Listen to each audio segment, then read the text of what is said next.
Hey guys, welcome back to a brand new Ninjago video here on the channel. My name is TannerFishies. In today's video, we are going to be taking a look at Ninjago Dragons Rising set number 71841, Dragonian Storm Village. This is a new Ninjago Dragons Rising Season 3 set that released in January of 2025, containing 305 pieces and retailing for $39.99. Also, I do have a giveaway for this set actually running right now as of the time of recording this video. For a sealed copy of this set, I will leave a link to that video down below in the description. But in terms of this video, I would just like to showcase my copy of this set, talk about the good, the bad, and everything in between. This is a very popular Ninjago Dragons Rising Season 3 set. This set is currently sold out on Lego.com. A lot of people are trying to get this one, but is it actually a good set? Well, I will try my best to explain my opinions in today's video,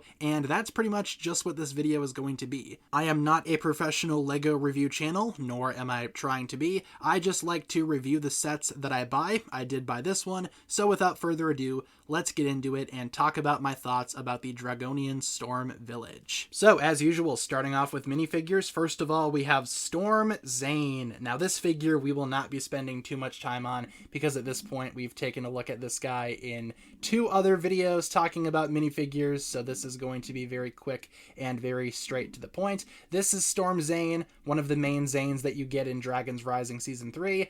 Color scheme wise, still not a big fan of that mask, though this figure is starting to grow on me. He does come with 2 weapons. One is a normal golden katana that we've seen a million times over. The other one is a slightly different katana with some nice shiny glitter effect going on. That is one of the prismatic blades, which are the new collectibles for this season.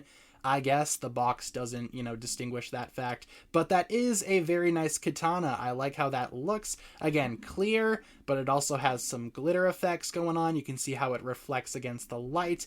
Very, very awesome piece there. Next up, we have Stormsuit Nia, who we have also taken a look at in a previous video. I will link that video down below in the description. It's just the showcase video where we talk about all of the stormsuits at once. Nia, I still think looks pretty good. One of the strongest stormsuit ninja, in my opinion. I still really enjoy the color scheme. I think she looks really good overall with the color distribution, and I think the design complements Nia the best. For weapons, Nia has 2 gold katanas. Next up, we have Moro, and in this case, Moro might be one of the only reasons why people get this set. I know for me, he was definitely one of the strongest reasons as to why I needed this set, but this is the new Moro. We have taken a look at this figure closely in a previous video as well, showcasing every Moro minifigure ever made. Still, my thoughts on this Moro remain true. I think this is a very, very good figure, and this is going to be a very popular minifigure. In fact, like I said, this is one of the only reasons why people are even getting this set is for this figure.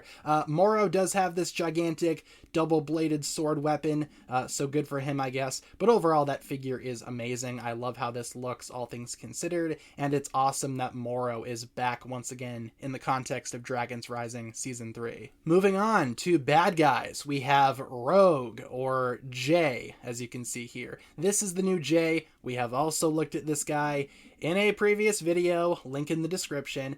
This version of Jay, though, is pretty sweet. I like how this one looks quite a bit. That hat pretty much covers up his eyes. You can't really tell who it is just on first glance. If you were not knowledgeable on Ninjago, I feel like this would be a very mysterious character upon first inspection there.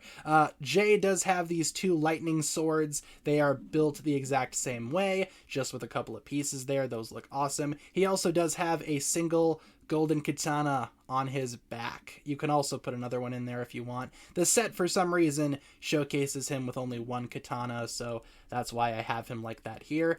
Still a very cool figure. I like this one a lot. Like I said, though, we have taken a look in depth in a previous video. Here's a figure that we have not looked at before. This is a Dragonian. The box refers to him. Let me just check really quick.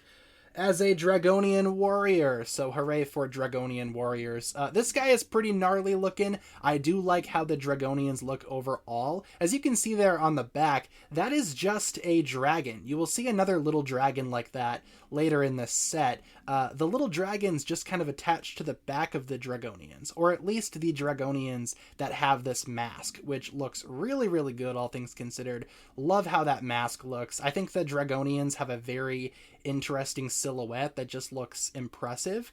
I like these guys a lot. The torso print and the leg print are a little basic, but I do like these guys overall. I think they pack a serious punch, and these guys, in terms of like how they look, are amazing designs in my opinion. He also does come with one of these swords, which we've been seeing for years. These swords were used as early as 2011 for Ninjago with the skeleton army, so it's nice to see that sword make a comeback in this theme. Just taking a closer look at the face print, as you can see, these guys do look pretty funny under the mask too, and they also do have an alternate face. At least this guy does, which is more of like a fire effect, and when you put the mask back on, it actually makes a very cool illusion where it looks like the dragon is kind of breathing fire. I like how that looks a lot. These Dragonians are actually super cool at the end of the day. The final minifigure that you get is another Dragonian. This guy is not as cool as the other one that we just looked at though. This one is referred to as a Dragonian Scout, and he's kind of just like a basic grunt.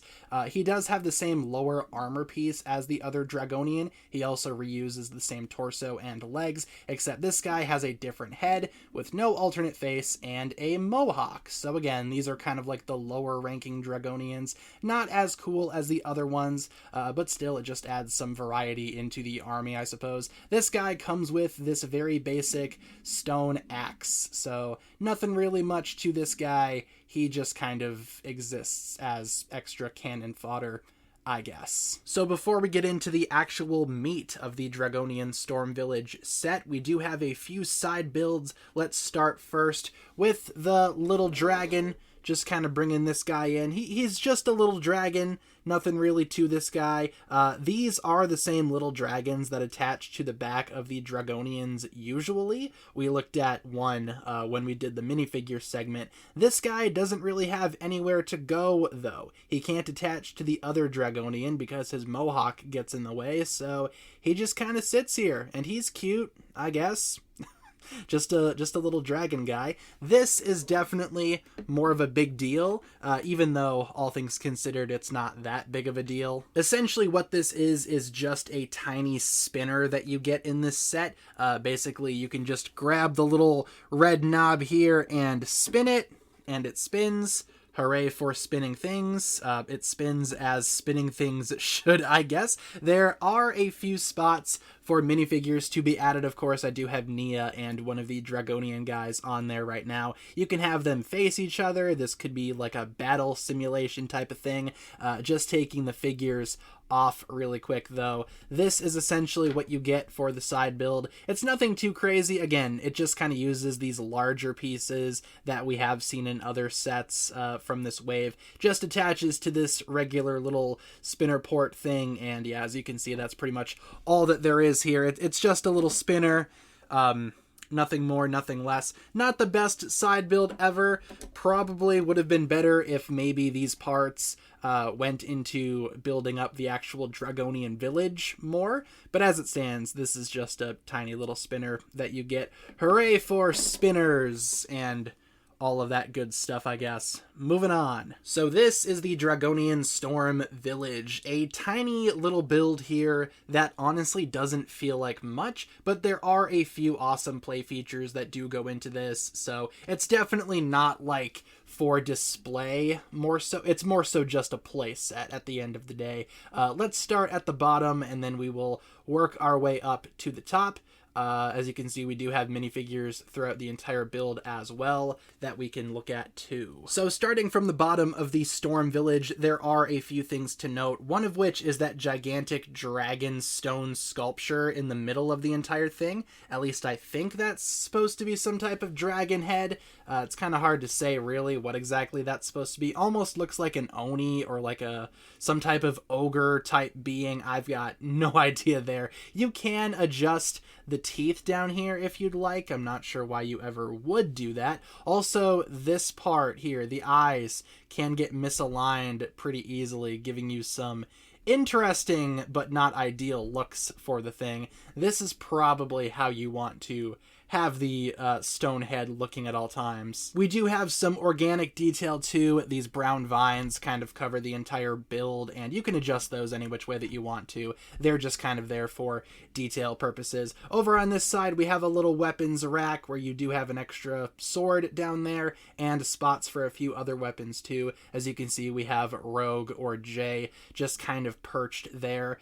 You can do whatever you want with the minifigures. You could put them pretty much anywhere. But if you do want this scene to look somewhat populated, you might want to put figures there, because all things considered, without figures, this thing does look pretty barren. Over on the other side, as you can see, we have a little prison for Zane, or for whoever you want to put in jail. That's just a jail for any of the good guys. You can detach the jail too, so this entire thing comes off and it's its own separate little assembly down there, and it's a pretty good jail, all things considered. There's not much to it, and it does open pretty easily. There's like no way to lock it necessarily, but when your figure is in there, he's not really coming out unless you want him out. So you can close this up and shake it around any which way that you want. That figure is not coming out of there. You can see how the jail is built too, using a bit of organic detailing up at the top for like a little tree or whatever. There are also no studs in there, so your figure does just kind of rattle around in there. I know that's not going to be ideal for some people, but again, he's not going anywhere. He's not escaping anytime soon. He's just not really in place either. Like I said, that just attaches right down there and makes up that little section of the build. Flipping to the back really quick, we do have a few details that can be seen from the back. This whole section back here is very open, and as you can see, we have a little skeleton guy inside there. I guess he might count as a minifigure, but the set doesn't count him as a minifigure, but you do get a skeleton, so that's kind of cool. He just sits back in there, nothing much else going on back in this cave. You could fit whatever you want in there. Kind of wish there were some details, maybe like a treasure chest or a map or something. As it stands, this cave is just kind of empty. Moving up to the top just a little bit, we do have this kind of middle section, I guess you can say. It's almost like, a little perch too. It has a bridge in there and a couple of Dragonian flags right there too. Those are stickers. They look pretty good. I like that symbol, and there is indeed an action feature here. I'm trying to see where the mechanism is. Oh, of course, it's the big red thing, the big red obvious thing that you press to make something happen. And this is a mechanism that we have seen before in other Ninjago sets. Basically, you take a figure, in this case we'll put Nia up on the bridge. She's just kind of sitting there. You can also you can grab this little red thing and pull, and oh no, the bridge is coming apart and Nia falls into the dungeon with the skeleton. It's pretty easy to set that up too. Just push this back into place. You can kind of see how that works out there. We have seen that mechanism before in other sets. First one that comes to mind is Lava Falls from way back in 2015. So 10 years later, we are still doing the same thing. I suppose if it isn't broke, don't fix it. Moving up just a little bit though, this is the very top perch, and as you can see, we have a few things up here too. We have some lanterns that you can adjust if you want, just spin those and position those any which way that you want. We also have a Dragonian head up there. Hopefully that's not a skull that's mounted by the Dragonians, because that'd be a little weird there. We also do have a perch here. Nothing much to it, just kind of like an area where you can fit figures. I have Moro in there currently, just because that's how Moro is on the box. We also have a tree over on this side, and over on this side we have a large string type assembly that connects all the way to the bottom of the village. You can see how that looks back there. Nia's still dead back there. She's not getting up. But that string, I'm not sure what that's supposed to be, but you can attach figures to it. As you can see, I just kind of have a Dragonian man just kind of hanging out on the strings, so you can put whoever there if you want. But overall, that's pretty much it for the Dragonian village itself. And all things considered, it definitely is a playset first and foremost. It's not really much of a display piece. In fact, this is what it looks like with no minifigures attached anywhere. Very open, very barren, very empty. I just don't really care for how this looks when there's just nothing on it. The build itself isn't the strongest thing ever. It's okay, but it's also not like amazing or anything like that. Ultimately, the most amazing thing about this set is the minifigure selection. It feels like that's what was prioritized. The build kind of suffers a little bit, but it does have some awesome play features, and if you populate the entire scene with minifigures, it at least makes it somewhat of a good display piece. But all things considered, this is a play set minus the minifigures, which from a collector's standpoint, again, is one of the only reasons to actually get this set. If you get it for the build, strictly the build, you might end up a little disappointed. And really quick, before we wrap up, here we have the spare parts, the spent sticker sheet, and the instruction manual for this set. You do get a lot of awesome spare parts, including an extra prismatic blade. So, to wrap up my thoughts on the Dragonian Storm Village, do I think it's a good set? Well, sure. It has a lot of awesome minifigures, and it has a fun build if you are looking for a playset. If you are looking for something for display, if you are maybe an older Ninjago fan, I feel like this will let you down. This is definitely not a good display piece in my opinion. However, it is good for collectors, because like I said, the minifigure selection is amazing, with, as of right now, a few characters that are exclusive to this set that a lot of people will try to get their hands on, including the new J/Rogue and the new Moro. The price is a little steep. I would have loved to have seen this being maybe $10 cheaper, maybe even $5 cheaper would have been good enough, but as it stands, this set is just a little overpriced in my opinion. It doesn't really feel like $40 worth of product at the end of the day. However, like I said, with the minifigure selection being as great as it is, and with myself being a minifigure collector at the end of the day, this was a set that was pretty much impossible to pass up. So thank you all very much for tuning in. That'll pretty much wrap it up for my thoughts on the Dragonian Storm Village. Thank you so much for watching. Leave all of your thoughts down below in the comments. What exactly do you think about this set? Do you like it? Do you not like it? Do you have this set? Are you planning to get this set? And like I said, I do have a giveaway for a sealed copy of this set running right now. A link to that can be found down below in the description. Thank you so much for tuning in. If you guys enjoyed this one, feel free to like and subscribe, do all that fun stuff, and I will talk to you guys again very, very soon. Peace.